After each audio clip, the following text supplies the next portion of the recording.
Labange? He's on his way. He's on his way. Councilor Huizar? Okay, I won't stop. I'll stop there. Okay. He's actually sick. Okay. He did a All right. press conference this morning, but he's sick. Ooh, okay. Got the flu. Okay, well, take your vitamin C. Yes, absolutely. All right, our first item, we have the State Historic Park verbal presentation, and we have with us, Sean Woods, the superintendent for the Los Angeles sector with California State Parks. And Jacob Peterson with Hoc River Associates, the lead designer on the project. great, welcome to City Hall, and the floor is yours. Thank you. Well, thank you for having us today. And the last time we presented to the Ad Hoc River Committee, we came with the conceptual design phase. And we're here today to give the Ad Hoc River Committee a progress update and a quick presentation on the current design phase, which we are right now at 50% schematic. And that is, we hope to have a fully executed master plan, if everything goes according to plan, by spring 2009. And then depending on the outcome of the current budget crisis, we hope to get our funding allocation for design drawings next fall. Our next public meeting is November 20th. It's at the Los Angeles Conservation Corps, and that's at 6:30 Thursday night. And that will be actually the kickoff meeting for our environmental review process, or CEQA.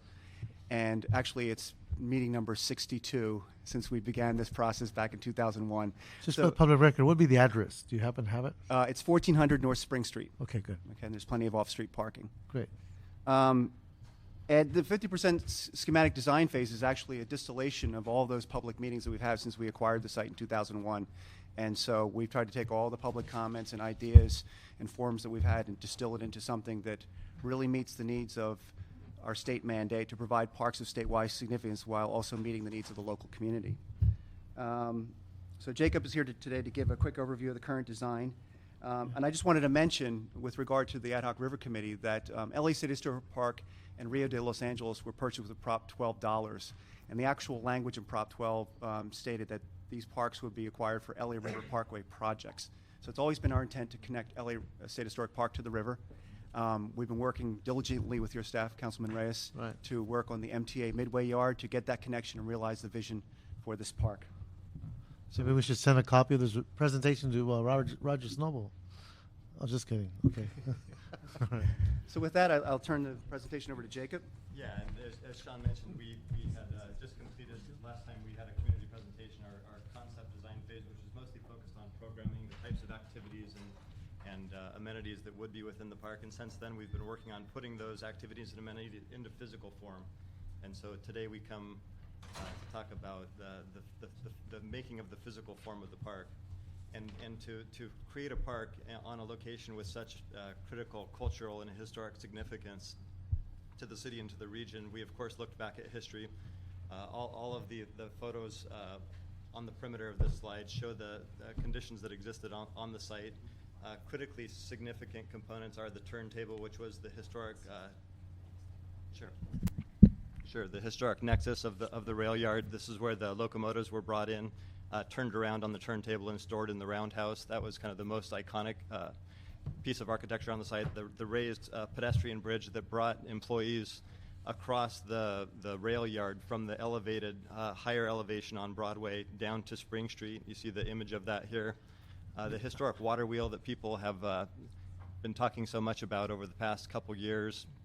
And we do have some sort of abstraction of that in the current design.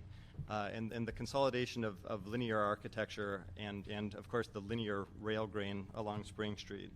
The Zanja Madre is the solid black line, barely touches our site actually. There was a lot of discussion about where exactly that is. But yeah, primarily off of our site and some vestige of traceable agricultural canals being the smaller dark lines. But you do see the Zanja Madre today. We do have evidence of a piece of it. You do, and that evidence is actually visible on the MTA property, kind of across the other side of the tracks, and there's a little piece revealed. And the two cement footings for the wooden bridge is still there, correct? That's right. But is that the exact spot, or was it moved? I'm not sure if those are the foundation. Are you talking about the recent archaeological reveal? No, actually you have these two cement footings. Those are the ones that are on the side of the irrigation pipe where they were moved from the current location. Oh, they were moved, okay. The excavation. Okay. And as far as we understand, we're doing ground penetrating radar for the entire site to see what archaeological remains are underneath the site. But it seems like the most significant remnant of a historical structure underground is the roundhouse turntable foundations, which is very significant. That's what was recently revealed down on the site. And we will be exposing through a cut into the earth a piece of that, so people will be able to experience the size and magnitude of that industrial structure. Okay. So this is how we moved forward with those elements and turned them into a design. As I mentioned, we had spent 7 months following up on Sean's couple years, or the state park's couple years, talking to community groups about the types of uses within the park. And really the last several months we've been putting those into physical form. You can see a strong linear grain along what we're calling a railway plaza, which is really the only access edge to the park. The two major pieces of architecture that are not that significant considering the size of the park are located as dumbbells to activate that, what we're calling a rail yard plaza. That'll be the arrival point, the whole arrival edge of the project. The parking within the park will be located here. Cafe and Visitor Center here, Ecology Center kind of on the natural resources end of the park. The Fountain Bridge, which is a raised pedestrian bridge structure that connects up into North Broadway, creates that critical pedestrian connection to the Chinatown, Elysian Park, Dodger Stadium areas, and even from Lincoln Heights across the bridge. As a site use diagram, the amenities are organized with a greater urban park sort of intensity at the downtown end of the park, with a combination of interpretive play area, large-scale civic fountain, food, and a visitor center that we're calling a welcome station. Those three things, food, play, and water, are the critical components that will activate that end of the park and really create an immediate phase one destination and a sort of a critical mass of activity within the park. The center of the park, what we're calling the belly of the park, is an 8-acre multi-use lawn that'll have a performance venue built into it with a open air stage and backdrop with downtown skyline in the background. And then the half of the park on the riverside is really natural resource based. It's much more quiet and passive. There's a series of interpretive gardens and about 10 acres of recreated habitat that move from riparian through the walnut woodlands through the oak savanna. So recreating a lot of those ecologies and habitats that used to surround this area, but of course have not been seen downtown for a very long time. This is a perspective looking towards downtown from the center of the park, seeing the multi-use lawn in the foreground, the Fountain Bridge, which is also that pedestrian access from the higher Broadway elevation connecting over to the Cafe Visitor Center. The cafe is conceived to have an outdoor eating terrace that'll lock onto the whole interior park side, but also 2 different levels of occupiable spaces that overlook the park to provide dramatic views, not just over the park, but orienting views to the adjacent neighborhoods, to downtown, to the river, to the Broadway Bridge, to Chinatown, things like that. You see in the background the large-scale civic fountain, the interpretive play, and a large garden slope that shields the interior of the park from the MTA lines, and will tuck the necessary service yard and performance and event vehicular access behind that, so we won't have vehicular conflicts with children's play and things like that. So given those characteristics, we've been wrestling with connecting the bike path down from the Glendale Narrows into downtown. Will this facilitate that connection? It will facilitate that connection. We have a 16-foot wide path we're showing along this whole interior edge of that slope, and that comes around the whole edge of the park along here and then in front of that slope. Okay. And currently we have schools that use it for walking and track. So and you measured a 1 mile jogging running track where you'll be able to measure your jogging progress, and it'll be largely how it is now, except for it won't go to the perimeter at this area. It'll actually follow that interior brown arc and then circle around like that. Okay. So it'll be very, very similar to how it is today in terms of that program.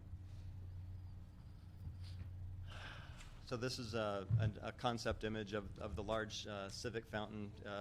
the fountain's meant to be an interactive element. Children will be able to play in it, run through it. It'll sort of provide that beach type amenity for kids within a bikeable, walkable, or drivable distance. We have designed urban parks all across the country, and these elements tend to be the most active elements. We're trying to figure out how to do it in the most sustainable way, and we're talking about actually treating possibly reclaimed water. You can now have the technology to treat that water to an interactive level of cleanliness now. Well, we found out through Taylor Yard that you have to have real specific filtering pumps that meet certain standards, and unfortunately hasn't been operating since we opened it because of those issues. If you built it, if you don't build it for it, it becomes really complicated. But if you build it in the front end, then it's not so complicated. Okay. But yeah, it is something you need to probably put a reverse osmosis system in, and then a ultraviolet sterilization system as the final link. So particulate matter, then a reverse osmosis, and then probably a UV sterilization system. Right. We learned the hard way. Yeah. What happens if it's just water that recycles from there? I mean, it's fresh water coming out, but it could be potable water. All the water will get captured and recirculated through the pumps, but still there's a pretty significant amount of evaporation. So there's a significant amount of water loss every day it's on. So we'd like to find a way to not use potable water if possible. If not possible, then we'd certainly use potable water. Okay. But we're trying to look at every possible avenue to increase the sustainability of the park. what do they do with theme parks around the country? Because I see. Theme parks are probably very wasteful. They probably use potable water. Would be But you don't know for sure. I don't know Yeah. for sure. But Do we you build know? urban parks and they You, but do they recycle? Like you go to Universal? You got it. Okay. Okay. so all these are recycled. It's captured and And repumped. just for the record, I'm going to welcome our Councilmember Tom Labange. Thank you. Thank you, sir. This is an image that shows the performance venue in the center of the multi-use lawn. We do think this park is a very important area for large-scale outdoor civic festivals and events, as well as smaller-scale cultural performances and events, and even smaller-scale neighborhood gatherings, family reunions, weddings, all those types of gatherings. We have located the actual performance stage, we're calling it the turntable stage, on the site of the historic turntable, so that the previous nexus of the rail yard actually becomes the cultural nexus of the future park, and we think that's a really good link to the past. This is an image that shows that Fountain Bridge connection. This is the pedestrian bridge up to Broadway turntable stage. We'd like to activate the bridge with sheets of falling water that drip through a perforated steel panel.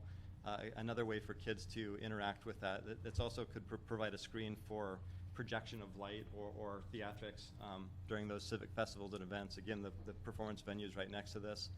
This is an image that shows the interpretive node. We're calling them interpretive portals that are sort of consolidated locations of interpretive programming, where you can sit under these interpretive shade structures at a table with images and words and possibly even sounds, and reconnect with various facets of the site's history, and whether it's cultural history or physical history.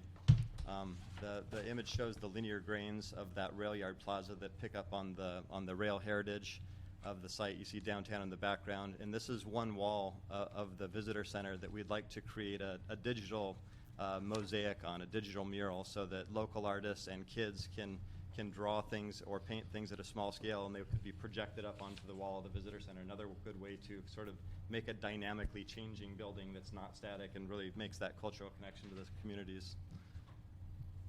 So this is the other half of the park, looking down towards the Broadway Bridge. We see the larger 43-foot grade change at the high point of the North Bluff.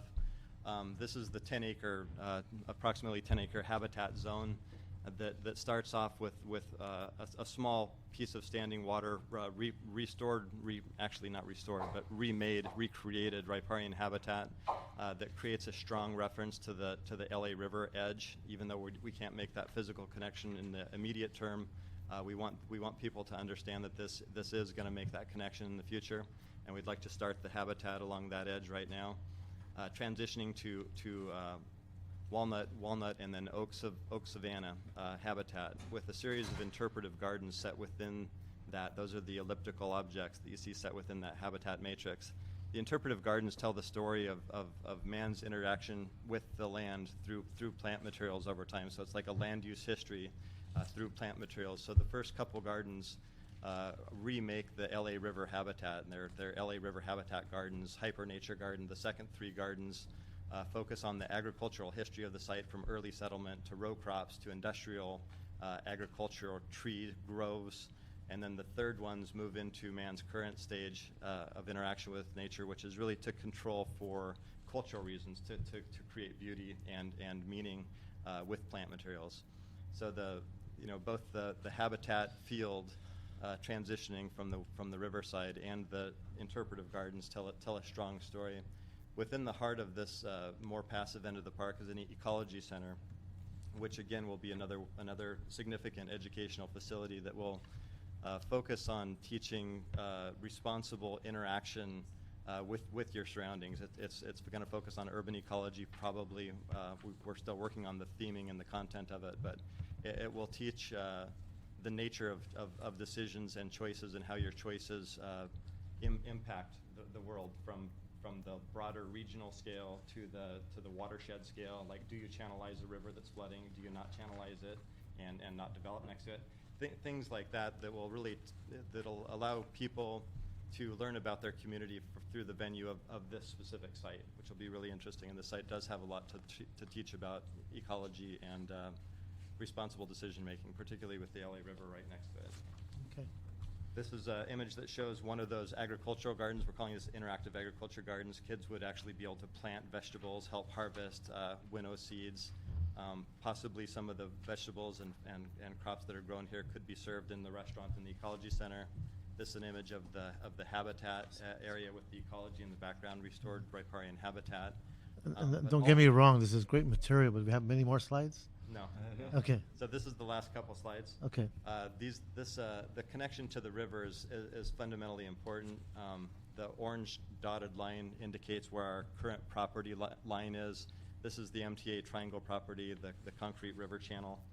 Of course, it's of primary importance to make this connection. We've walked the site with MTA and had an MTA meeting without demolishing any significant buildings. There's some portables in here right now. We could bring people out to the river edge and create a 35-foot LA River promenade, the first phase of it. We don't know. We know there's some reluctance from Bureau of Engineering and others about an at-grade rail crossing, but we could work out either a above-grade overpass or a tunnel underneath the rails. I mean, there's lots of different ways to do it, but the main idea is to get people out to the river edge in the short term, because once the public toehold is out on the river, it'll all work after that. I believe you're right. Yeah. In Denver, they used platforms to overcome the rail line. And in Wisconsin, they used platforms, and they got to the river's edge. They cantilevered over the flood control at such a height to create these promenades that essentially established that relationship in a very safe way, and it enhanced flood control. Yeah. So, I mean, where there's a will, there's a way, and we're going to keep pushing. Yeah. So, I mean, but it's good. It's good to see it, though. It's good to see it because it's hard to imagine it if you've never seen it. So that's a great visual. And these are the non-historic warehouses. These are the historic warehouses. So in phase one, again, we'd just like to fill sort of this unused MTA service yard and then the underutilized strip between the river. In the next phase, we'd actually like to see those concrete tilt-up warehouses go away, so the park really has a full connection with the river between Broadway and Spring. And you can see, I mean, that's a very different sort of appearance and threshold of connection between the park and the river. This is a much more real connection.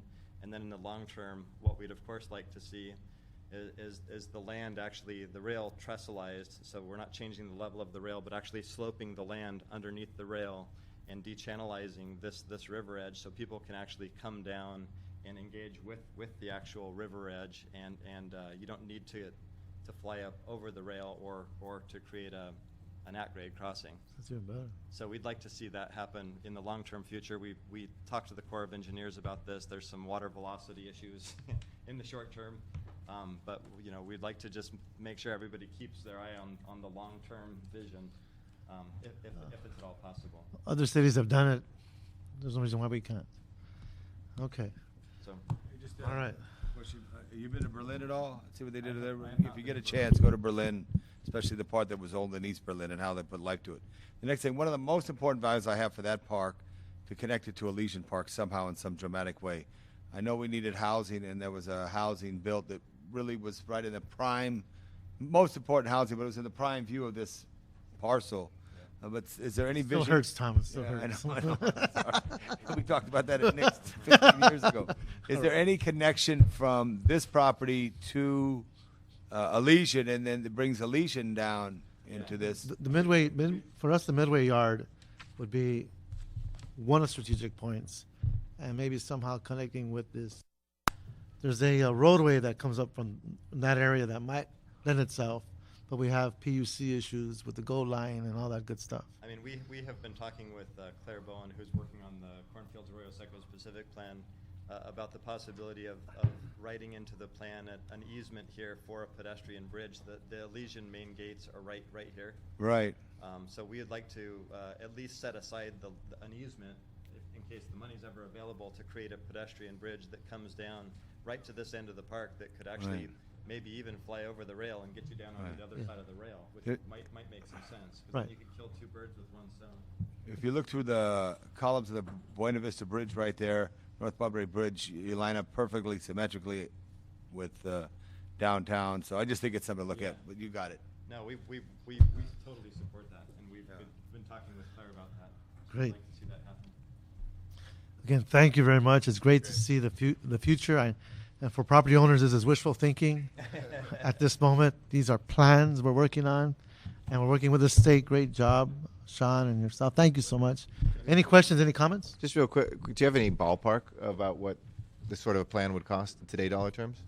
We just submitted our 50% schematic design. We'll have a real cost estimator on board to provide a professional level cost estimate in January, February. So, I mean, Sean can take that answer on from a ballpark client perspective. Sure. Okay. Well, I full build out right now, the current estimate is about $150 million.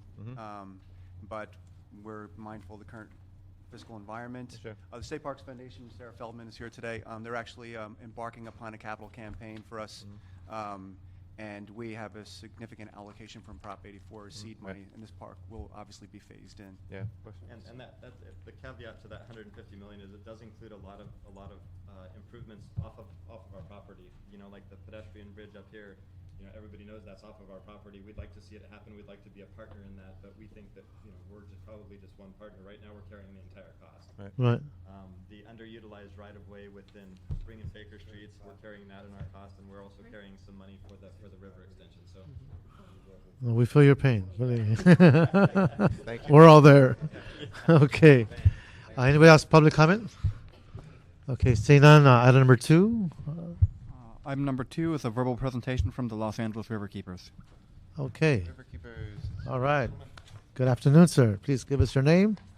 My name is Michael Gonzalez. I am the program manager for the Los Angeles Conservation Corps and the Riverkeepers. Great. Can you, first I want to thank you for your hard work. I think it's incredibly important to start connecting the physical with the community issues, and this obviously provides us that opportunity. Can you just give us a brief overview of what is a river keeper and its relationship for the public? Yes, sir. The LA River Keepers. Get this closer to you, the microphone. I can hear you better. The Los Angeles River Keepers is a program from the Los Angeles Conservation Corps and is being guided by Lupe Vela. She is and she has been very helpful on the program. What we have, go to this. The primary mission of the Los Angeles Conservation Corps is to provide at-risk young adults and school-age youth with opportunities for success, and this is one of the projects that we have established. We presently have 9 core members, what we call core members, 18 to 24 years old. We have a supervisor and we have an assistant crew leader, and we are operating out of Fletcher right here on the Los Angeles River down to about the 110.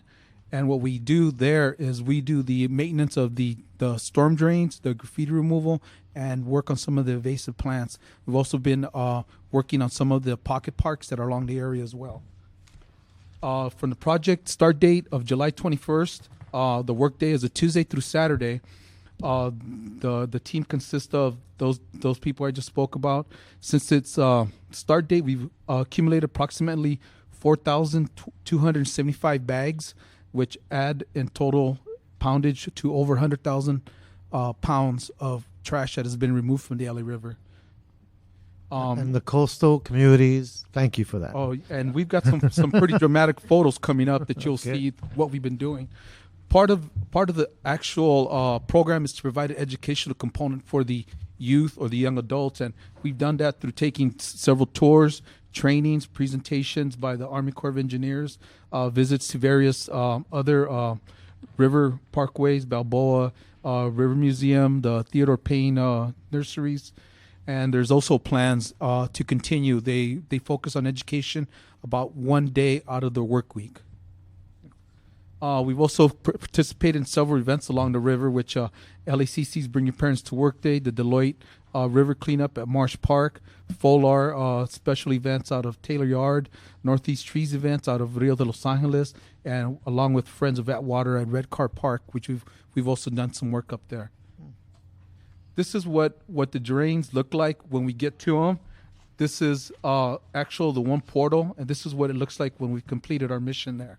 That's one. Next. Yikes. This is the actual bikeway and walkway that runs on the side of the Los Angeles River right here. And this is, we come in and we trim, make sure that it's a nice, safe roadway for all the bikes and pedestrians to walk through. And that's the pathway in which we finished our last legal hurdle to start the bike path. Yes, sir. And we're trying to make it, and there's actually been a lot of more people visiting there from what we've seen. Yep. That's the Atwater side, though? That, sir, Elysian- is Elysian Valley. Elysian Valley. Yeah. Yes, sir. That's your district. This is the Heron Gates, where we have also conducted work outside, and we go in and we establish all the maintenance in the area. That's great.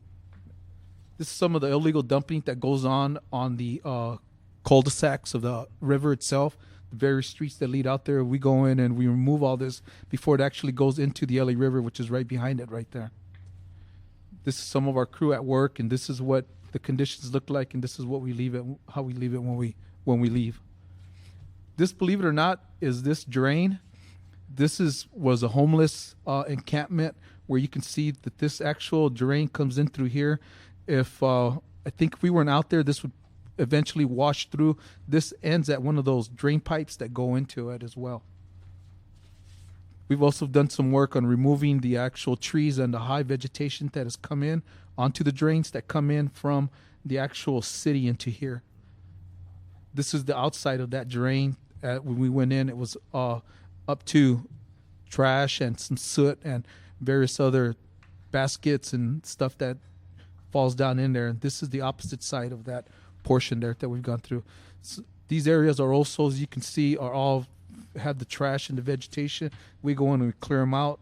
The other side over here is the drains that come in from the communities themselves.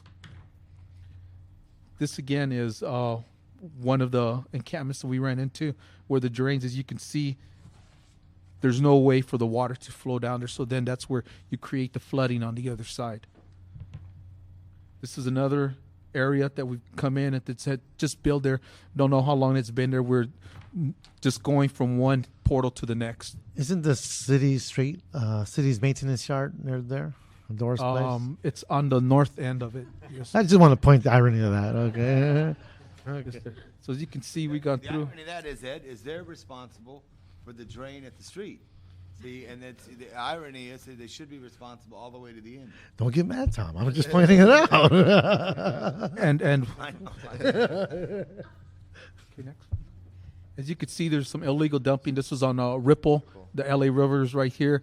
This is a constant hot spot. Probably remove trash there, maybe on an illegal dumping once a week at that area. There's graffiti along the LA River. We get our airless sprayers and we go in. This has been caused by this is the equestrian centers right behind right here. Right. Equestrian Center off of Burbank. So we've had calls from in there from a organization called VIP that's been in there. Again, this is the front view of the drains that we have removed. And of course, with the little art with the little kitty cats that we kind of like to leave in there. Yeah, Leo Limon would thank you for that too. Yes. So this is Yoga Park is another area. And I think the next slide will be our last one. A couple little areas along the Great. outskirts as well. We try to go into the community as well to try to provide some assistance with them. Well, the mantra of converting our backyard into our front yard is well exemplified here, making it appealing and functional for the river to actually breathe as much as we're letting it. So thank you for that. Yes, sir. Once again, we'd like to thank Lupe. She's been a great asset for us and instruction. All right, come on. That deserves applause. All right, Lupe. No se deje. But I want to thank you for your hard work and the staff. And I know that with LACC, you got the program running, you submitted the application. But I also want to thank Sanitation for their assistance in helping finalize the application. So Bureau of Sanitation, thank you so much, Gary and company, for your hard work there.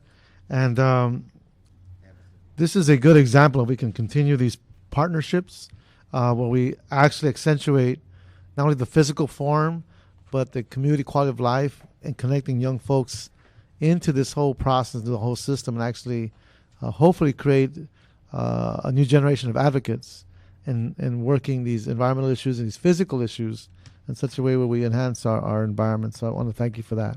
Any questions or comments from my Where do you colleagues? dump that? We presently are taking it to a transfer station on Washington. I believe it's the Carver transfer station. Couldn't it be possible, Ed, because there's the transfer station 425 San Fernando, the northeast central yard, closer to the... Yes, sir, there is, but that facility has no longer been available to us. Maybe we It could used make to, it but easier for 'em. I would agree with you. We oh could- no, it would be the ideal location to dump because it's literally a half a mile. 5 minutes. Okay, we just have to call Enrique a couple of times. Right. Oh, Right, all right. exactly. Okay, we'll do that. Just want to thank you guys as well. It was great to have you out, at our River Day the other week, and just extraordinary young people. We're glad to honor them, and it's exactly what I think the vision of this committee and our chair certainly has been to make everybody steward of the river, and you guys embody that and realize that the river is not just a narrow channel, but it is the community around it. And I really want to just thank you for all the great work you do. Thank you. I did want to ask, and maybe we can, in terms of the completing this application, we do need a motion, right, to get this introduced. Does the Bureau of Sanitation or CLA, can you guys answer that question? Are you familiar with the application I'm talking about and getting this motion? Not specifically which application you mean. This would be the The Prop 84 urban streams. Prop Oh. 84 urban streams. Yeah. Right, we've been working with your office to prepare a motion for you to introduce tomorrow, actually. It'll be tomorrow? I believe so, yes. Oh, great. All right, you heard that. Tomorrow. All right. Fantastic. Okay. Thank you very much. Thank you very much. All right. Okay, item number 3. Item number 3 are reports from the Bureau of Engineering and City Planning on the status of the establishment of a River Special Projects Office and a progress report on the implementation of the Los Angeles River Revitalization Master Plan. Okay. Good afternoon, Gary Moore with the Bureau of Engineering. Good afternoon, sir. We continue to see lots happening along the river, and this was very encouraging today, so I just want to applaud both agencies. And And thank you for your support. yeah, no problem. On the river memorandum of understanding with the County of Los Angeles, your City Council approved it on September 23rd. We're anticipating that the County Board of Supervisors here in December will be considering it for their approval. And as working right in with that agreement is we're working with a master use agreement. I'm sorry, Gary. Can you folks hear out there? Because I hear everybody leaning forward and trying. I don't know if Can we make this louder by any chance? Check microphone. Switch mics. Went back there and it seems to this one is the That sounds same. better. That's better. That's louder because I can see everybody kind of. Something's What do you say? you got that look. Yeah. I don't know what that's too. There's an unplugged thing right there. Testing 1, 2, Yeah. 3, 4. All right, there we go. Council President to the rescue. Hey, Audio visual. we got stereo. Engineer Garcetti, their sound engineer. Boy, Everybody needs a backup job. Tough economic times. Gary Moore, Bureau of Engineering, here to report on the September through present day here of what's going on in the river. And I just said that we're hoping that the county Board of Supervisors will be considering and approving the river memorandum of understanding between the city and the county here in December. The next phase is the master use agreement, and we had our first meeting with the county on October 29th. We'll have our next meeting with the county on December 17th. Key issues, obviously, will be on this master use agreement will be liability, security, and maintenance. And we're working, we look forward to seeing this master use agreement. Next item I'd like to bring is the U.S. Army Corps of Engineers Los Angeles River Ecosystem Restoration Feasibility Study. One of the key things right now that the Army Corps is working on is our hydrology and hydraulic analysis will support the project with conditions. One of the things that we're considering is what we call a locally preferred plan. And for just a little bit, I'll talk about it. The Army Corps is focusing on 4 areas: Reseda at the beginning of the river, Sepulveda, Basin, Taylor Yard, and cornfields. The Army Corps, when it comes to building these projects, you have to have a ecosystem restoration benefit. If the city was to look at going with a locally preferred plan, we would have to pay a greater share on a project, but it would allow us to bring into economic development or other social effects that we could bring in. So that's under consideration right now. I just want to bring that to the committee. We're not asking for any direction. We're gathering more information on what it would mean for this. But there has to be a way to, if we look at the state plan to connect to the river, and we're looking at that embankment, do we have to wait for this hydrology plan to give us the green light to move forward and creating that physical connection, or is that something that can be done simultaneously, or what's the thought process there? My understanding is, obviously, we'd have any type of work in the channel, you'd have to obtain permits for that. I will take that question back because we're always wanting to go forward as soon as possible with projects. And so I'd rather go back and talk to the colonel and see about if we had a project, if there was funding, is there an opportunity to separate out and do a kind of a pilot project? And I know with the legislation and discussion in Washington that, there was a lot of encouragement for that. So I'm definitely... Well, we're in an awkward place in that I was speaking to some of the representatives from Washington, D.C. and our folks with the National League of Cities conference. And what kept going back to me is that we can get you the funds if it's project ready. And they look at you like saying, we know you're not project ready, so we can say this. I love to say, okay, we're ready, and then trigger those funds. But there's this detail we have to go through. And that's why I asked that question. Right. Because I do want to keep pushing over at the federal level and coordinate with the Army Corps so that there is that relationship and that partnership so that we're working hand in hand. And I'll definitely reach out to the colonel, and we're also working very closely with the Army Corps to make sure that the plan can be accomplished and completed as soon as possible in parallel with looking at the opportunities that to go forward with the project. Don't get me wrong. I just keep looking at the clock, and God willing, we are still here another term. That means we have 4 years left. It's already 7 years in. Right. So we're just pushing hard. No, I appreciate your encouragement, and it's because of your commitment and the council's commitment, along with the mayor, about where we're at today is with all the pushing. And so, Right, gotcha. And that leads me into the next subject, which I think is absolutely exciting, is on the upcoming state grants. We are just really encouraged to learn of 5 applications, and the Los Angeles Headwaters Project by the County of Los Angeles, the Aliso Creek Confluence by the MRCA, the Marsh Park expansion by the MRCA, the Arroyo Seco Confluence Greenway by the Arroyo Seco Foundation, and finally the River Keepers but for the Los Angeles Conservation Corps. It's just extremely encouraging to see these agencies applying for a grant application that is really just supports the master plan here, and it's Great. It's just great encouragement to all of us, and we know we can't do it alone, and the partnership is tremendous. And with that, the rest are some financial details that are part of the report. Okay, I do have a couple of questions. What's the status of the River Corporation MOU with the county?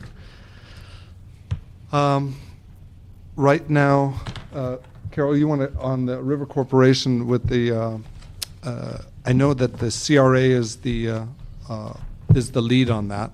And do you have the latest? Yeah, Carol Armstrong, Bureau of Engineering, LA River Project Office. It's my understanding that with the River Revitalization Corporation, there's still a determination that needs to be made on It's how the many. River Corporation MOU. I think that's what he was referring. Oh, the River MOU. I'm sorry. The MOU is over at the county, and they're hoping to schedule it in December in front of their board.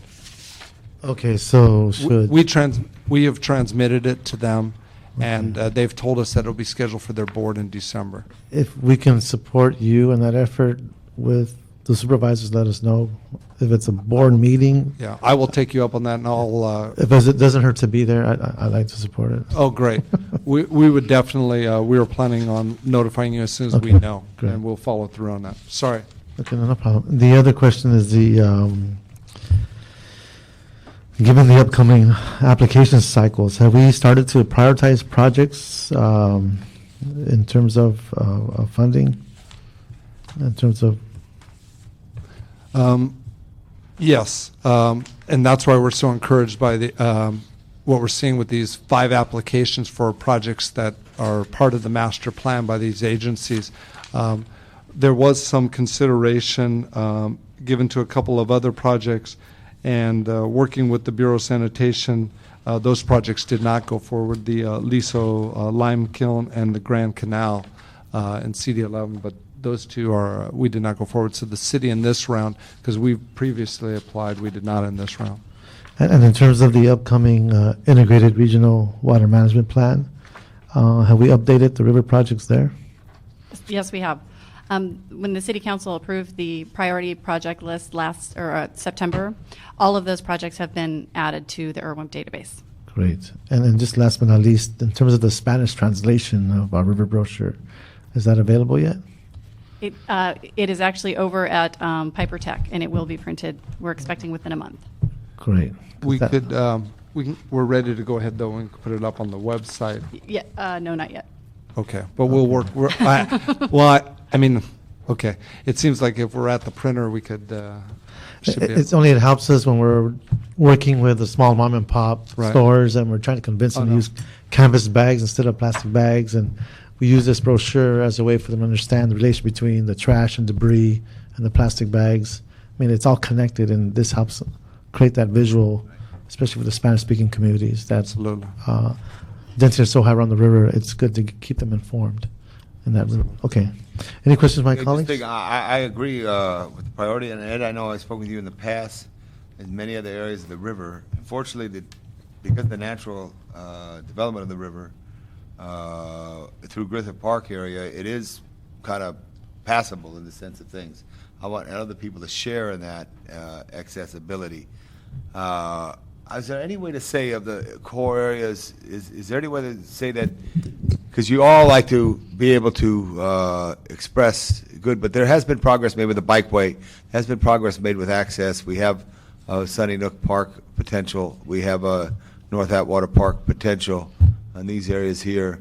To list it but not include it in any type of funding, because I believe more money should be spent connecting Taylor Yard, connecting the state park, than what already exists, because it exists pretty good up there. Do you see what I'm saying? I don't want to be left out, even though we're passable. Do you follow me, Gary? Meaning the part of the river between Traveltown and Fletcher Drive is pretty accessible now. There's a bikeway. There's parks being built on the side. We're progressing. Other areas are going to be championed more. But I would like to see if there's somehow listed but not in any way that would impede the priority areas. You follow me? I'm trying. I don't want to be left out. I want that part of the river to be stated that it is having some success. And I don't know what part of the river you call it. The Griffith Park section of the river does have some sex with the existing bikeway, which is now almost 10 years old, and other things. Because if you look at a list, Ed, and Well, if someone I looks see at what the you're list, saying. no one says they're doing anything, but we've done a lot, or we're ahead of the game in a way. You're right. We should celebrate those. So figure out what verbiage to say, but not do it to impede any access or competition Gotcha. between other parts Gotcha. of the river. I think, Councilman, we're building on definitely encouraging the grant applications, because those synergies are very important Right. to the grants, because that's the progress we are making, and that's Yeah. what we're so encouraging, that energy continues by. Well, it stimulates a whole systems approach. Right. For the whole river corridor, and that's what's successful. It's the parts you're talking about. Exactly. And then if you look at North Atwater, I would rather have you spend more focus on areas south of there that has accessibility to Los Angeles residents. No disrespect for any other residents, but it's where the majority of people in Los Angeles live who we represent. You know what I'm saying, Gary? Yeah, we'll take Thank the you. lead, and we'll try to write maybe some suggested language that could go in a lot of the grant applications up and down the river that kind of summarizes the successes we've had, so it would be part of grant applications. Right. Okay. Thank you. So an action item here would be to note and file this report. So that'll be our action. Thank you. Thank you. Okay. Item number 4. I think the planning department still has a report on item number 3. Oh, they do? Okay. Planning, come on down. I'm sorry. Don't take it personal. No, thank you for your hard work. I know you've been doing a lot of work. Good afternoon. I'm Deborah Kahan with the City Planning Department. Talking about the LA Rio today. So just as a reminder, we're moving forward with 2 proposals. One is the Rio, which is a river improvement overlay. It's a supplemental use district, and it sets up the enabling ordinance for future Rios to be established and adopted. At the same time, we're moving forward the LA Rio, which is the first of these types for, of course, the Los Angeles River. It spans approximately a half mile of each side of the 32 miles by which the river traverses through the city. Right. The 3 pieces of the Rio, the LA Rio, that I'd like to call attention to, just to refresh your memories, are we have one section in which projects must accrue a certain amount of points to receive project clearance, and you receive these points through watershed, urban design, and mobility efforts that improve those 3 aspects of your design. We also have standards whereby projects must incorporate a certain amount of features. And lastly, we have listed mitigation measures that are potentials for projects that are in this area that call attention to the significance of being near the LA River. The public comment period for the mitigated negative declaration for the LA Rio closed on October 27th.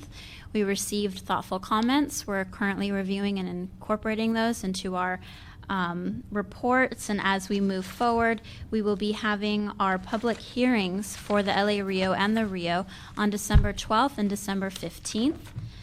December 12th at 12 p.m. In the Valley Brody building, and December 15th at 8 a.m. in City Hall. We have notices on the back table with that information. How long will that 8 a.m. meeting go, do you think? Depends on how many people come. I would anticipate about an hour. That's pretty early. I got to get some people in here. Okay. All right. Okay. All right. And of course, after the public hearings, we'll move forward to City Planning Commission. Great. And eventually City Council. Fantastic. It's great to see the progress. And how much more time do you think we need to implement?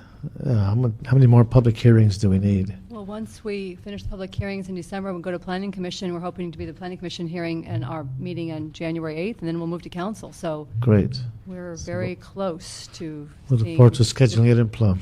Well, we look forward to doing that as well with you. All right. All right. So Just a Any quick questions? thing. Mr. Moore, you know the city signs that say call 847-6161? Could you help planning department maybe have just a public notice signs like at 5 locations along the river that says there is a planning process Yeah. for a river improvement district? Call 213-978-4176 or whatever your number is.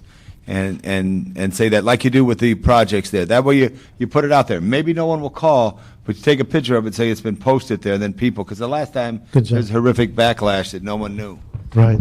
I would actually like to just call attention. Deborah's actually done a tremendous job in terms of outreach. We've got the hearing notice right now posted in 14 newspapers throughout the area and throughout the river, and so hopefully we'll.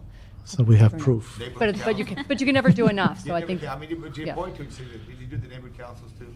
Oh yes. Yeah. Yeah. Great. Thanks. You're welcome. I'm just going to, Claire Bowen, the River Unit, I'm just going to speak briefly on the Cornfield Arroyo Seco specific plan, another one of the Yes. implementing ordinances or steps that came out of the River Revitalization Master Plan. The CASP, as we're calling it, had its 4th public workshop last weekend, and we had about 135 different people come out to those that event. We have a preliminary draft document that's actually going to be online on our cornfieldsla.googlepages.com website as of this evening, and people can take a look at it and download it. And I'm looking certainly for public comments to get feedback on the document. We'll be starting our public process for the environmental impact report on the week of January 12th. So hopefully any comments we get from now we can be incorporating in the next draft of the document that will come out. And the Cornfield Arroyo Seco specific plan is really looking to change zoning in the specific plan area to really make a much more model smart growth community. We're looking to change street designations, creating a wide variety of open space opportunities in the area. So I think it's going to be a real model. What I think is exciting is it's not only a green building or a green street, but it's a green neighborhood. That's right. And so as a green neighborhood, it incorporates all of these different principles that stimulates the type of change that could have a healing effect in these areas that have been so forgotten and burdened by all these other uses in the past decades. So I think that's, to me, we need to amplify that somehow. But that's an excellent job. Well, thank you. Okay. Anything else? I think that's it. Okay, great. Thank you very much. No other questions, colleagues? Okay. All righty. Our next item, sir. The next item is item number 4, which is a report from the City Administrative Officer relative to a quarterly status update on Los Angeles River revitalization projects. Good afternoon. Good afternoon. I'm Lori Hancock with the City Administrative Officer's Office, and I'm here to update you on the an overview of the projects that are being implemented by the City of Los Angeles, specifically the capital projects. We have approximately 40 active projects now. 2 of them are concept projects involving acquisition of property, G2 parcel and the Albion Dairy. Right. Just a little bit closer. Okay, that's what I thought.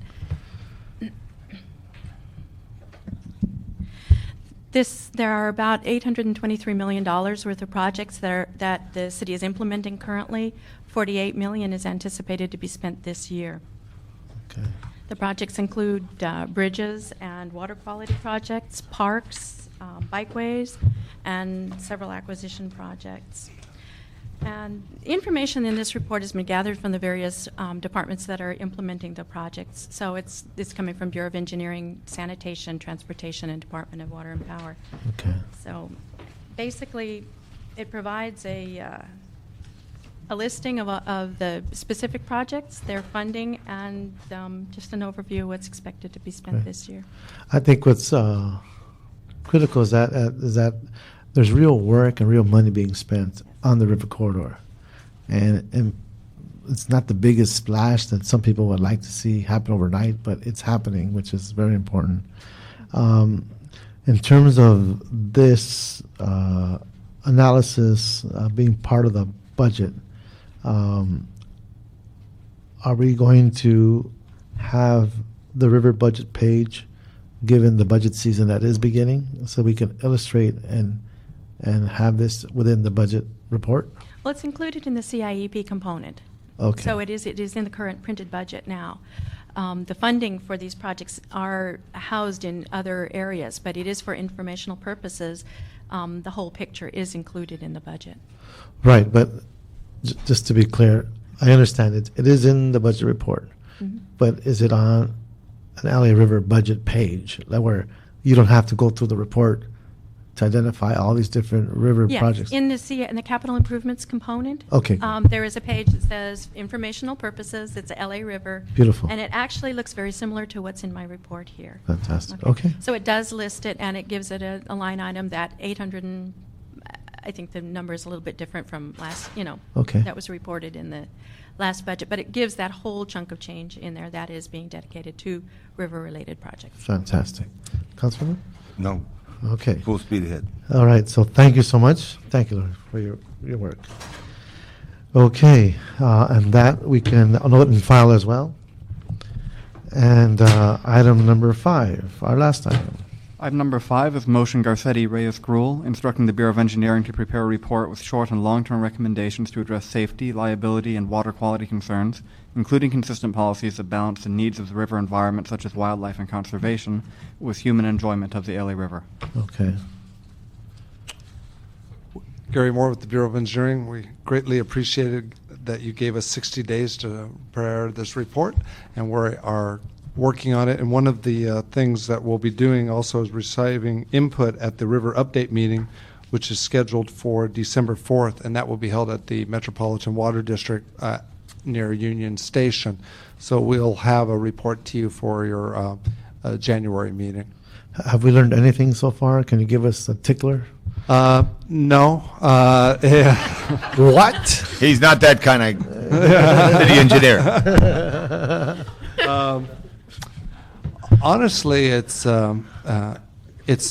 challenging, and you had great input here, and we're really just wrestling with it. I mean, this has been a long-term, complex issue, and so these are one of those assignments you gave us and challenges, and we're really